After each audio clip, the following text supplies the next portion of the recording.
Hello. നമ്മളെ ഇനി school തുറന്നു കഴിഞ്ഞാൽ പിന്നെ ചമ്മന്തിയും മെഴുക്കുവരട്ടിയും തോരനുമാണ് നമ്മുടെ സ്ഥിരം റൊട്ടീൻ. അപ്പം ഞാൻ സ്ഥിരം ചമ്മന്തി അരയ്ക്കുന്നതിൽ നിന്നും വ്യത്യസ്തമായിട്ടൊരു ചമ്മന്തി അരയ്ക്കാൻ പോവാണേ.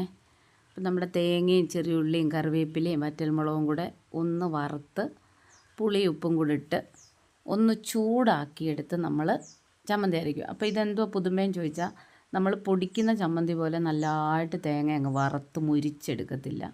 ജസ്റ്റ് അതിൻ്റെ വെള്ളം ഒന്ന് വറ്റിച്ച് നിറം ഒന്ന് മാറാൻ തുടങ്ങുമ്പോൾ നമ്മൾ ഇങ്ങ് വാങ്ങിയെടുക്കും. അപ്പം മുളക് നോക്കിയപ്പം ഒരിച്ചിരി മൂപ്പ് കുറവുണ്ടായിരുന്നേ. അപ്പം ഞാൻ തേങ്ങ മാറ്റിയിട്ട് മുളക് മാത്രം ഇട്ടൊന്ന് വറുത്തെടുക്കുക.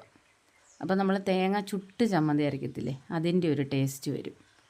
അപ്പം നമ്മൾ ഇച്ചിരി നീളമായതുകൊണ്ട് ഞാൻ പെട്ടെന്ന് അങ്ങ് കാണിക്കും കേട്ടോ. അപ്പം നമ്മൾ വറുത്ത എല്ലാം കൂടെ മിക്സിയുടെ ജാറിനകത്തിട്ട് അരച്ച് റെഡിയാക്കി കൊണ്ടുവന്നിട്ടുണ്ട്. അപ്പം നമ്മൾ കൈ കൊണ്ട് അരച്ചെടുക്കുന്നതിൻ്റെ ഒരു ടേസ്റ്റ് വരാനേ നല്ലതായിട്ടൊന്ന് ഉരുട്ടിയെടുക്കാം. കല്ലേൽ അരച്ചുരുട്ടിയെടുക്കുന്ന പോലത്തെ ചമ്മന്തി റെഡി കണ്ടോ. പിന്നെ നമ്മൾ ചെയ്യുന്ന ഇന്ന് രണ്ടാമത്തെ നമ്മുടെ റെസിപ്പി ഒരു കിഴങ്ങ് മെഴുക്ക് പുരട്ടിയാണ്. അപ്പോൾ ഇതൊക്കെ എല്ലാവർക്കും അറിയാവുന്ന, പക്ഷേ ഞാൻ ചെയ്യുന്ന രീതി ഞാൻ എങ്ങനെയാണ് കിഴങ്ങ് മെഴുക്ക് പുരട്ടി വെക്കുന്നതെന്നുള്ളത് കാണിച്ചു തരാം. അപ്പോൾ കിഴങ്ങ് നല്ലതായിട്ട് ചെത്തി വെള്ളത്തിലിട്ട് സവാളയും പച്ചമുളകും ഒക്കെ എടുത്ത്, അപ്പോൾ ഞാൻ കിഴങ്ങ് മെഴുക്ക് പുരട്ടി വെക്കുമ്പം ഒരു സവാളയുടെ ഒരു ടേസ്റ്റ് വേണമെന്നുള്ളതേ ഉള്ളൂ. ഒരിച്ചിരി എടുക്കും. നമ്മൾ കിഴങ്ങിൻ്റെ ക്വാണ്ടിറ്റിയുടെ അനുസരിച്ച് ഉള്ളി എടുക്കത്തില്ല. അപ്പം നമുക്കതൊന്ന് അരിഞ്ഞെടുക്കാം. ഇനി നല്ലതായിട്ടൊന്ന് കഴുകി കിഴങ്ങ് വെള്ളത്തിലോട്ട് അരിഞ്ഞിടാം.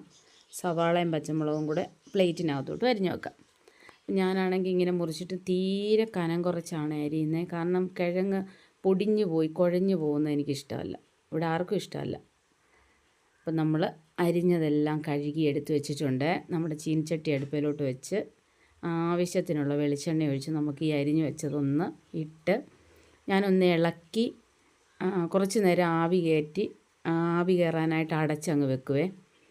പിന്നെ അത് കഴിഞ്ഞിട്ടേ നമ്മൾ ഉപ്പും മഞ്ഞൾപ്പൊടിയും ചേർക്കത്തുള്ളൂ.